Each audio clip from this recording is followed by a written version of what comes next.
this is the building I'm talking about. This is our skilled nursing center. And the green you're looking at right now is the beginning of where our cemetery is. So you see it's very close to our facility. And we wanted this so our sisters could come out and actually be there. Because in the cemetery in La Crosse, that's not possible for a lot of our sisters to come.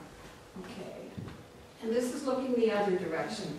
And this is where this pole right here is, and going that way to the road is an acre and a half that we have designated.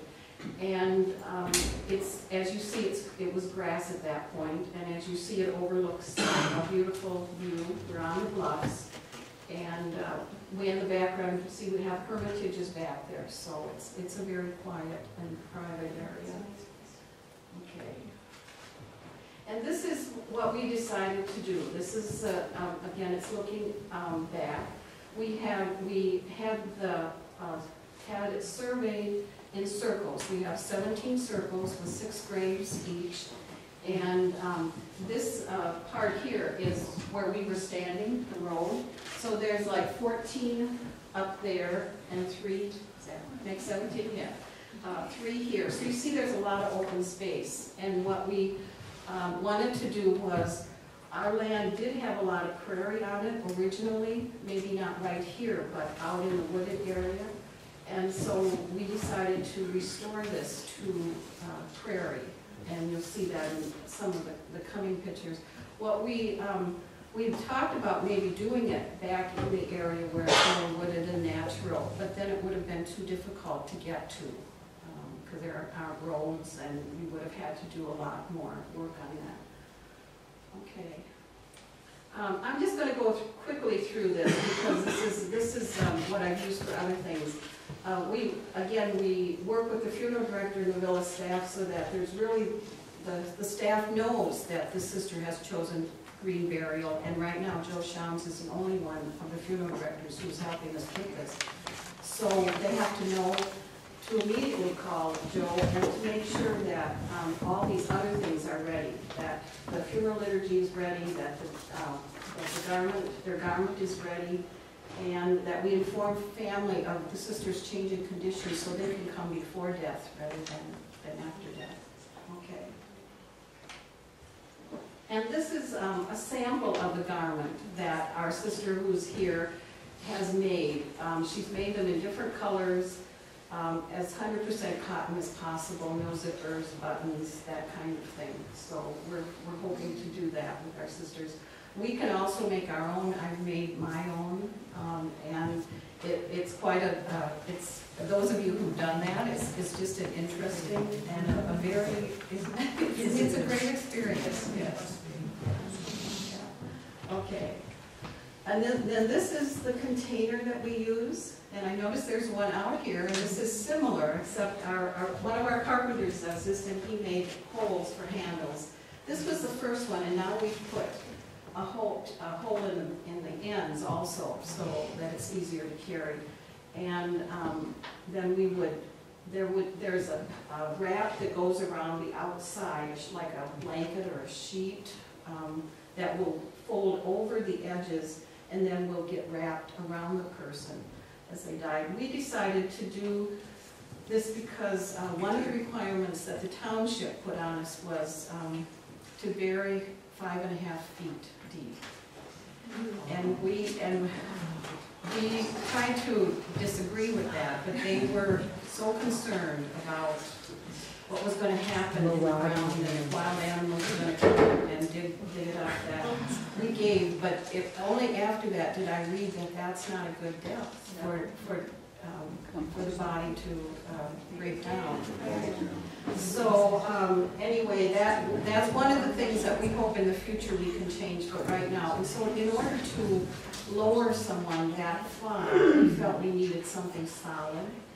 And we also wanted to do this as respectfully as possible so that sisters wouldn't feel like we were just dumping. Because we've had sisters say, well, just slide me in, just put a slide in. So anyway, that's some of what we went through. Okay. And And then again, this is part of the protocol, so it's just what we would do. This is, when our sisters do this, they have to really make a choice for it. They have to discuss it with their family, and they have to sign this agreement form that says. And some of our sisters are further away, and as we've talked, and in other states, and we've, in discussing with the funeral directors, we believe if somebody's within 3 or 4 hours that we can transport, even across state lines with the proper licensing and that kind of thing. But so all of that has to be taken into consideration. Okay. And then these were the conditions that the La Crosse County put on us, besides the township. First of all, that it would be a private cemetery for our members only.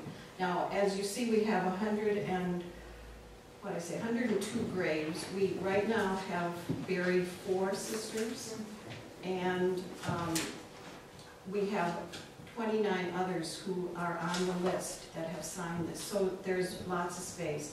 Again, our hope in the future is that maybe we can open it to other people, but we feel we have to live with this for right now. Okay, and that we can't have it more, we can't increase it to more than 20 acres, which we don't think is a concern. There's lots of room there. And that bodies that have any infectious health risks won't be buried at this site. Again, we don't really think that's a concern, but that was their concern, and so we have to have those. Okay. Now again, this is Sister Helen. This was on the occasion of when she celebrated 70 years as a sister. So she's 90 at this point, and this is her statement. This earth has nourished me all these years. It's now my time to return that nourishment to the earth with my body. And actually, she more bluntly said it as, it's my time to feed the worms. She died in September of 2010. And I should say, we got the final approval from the county in the fall of 2009. So it took about 2 years for this process to go on.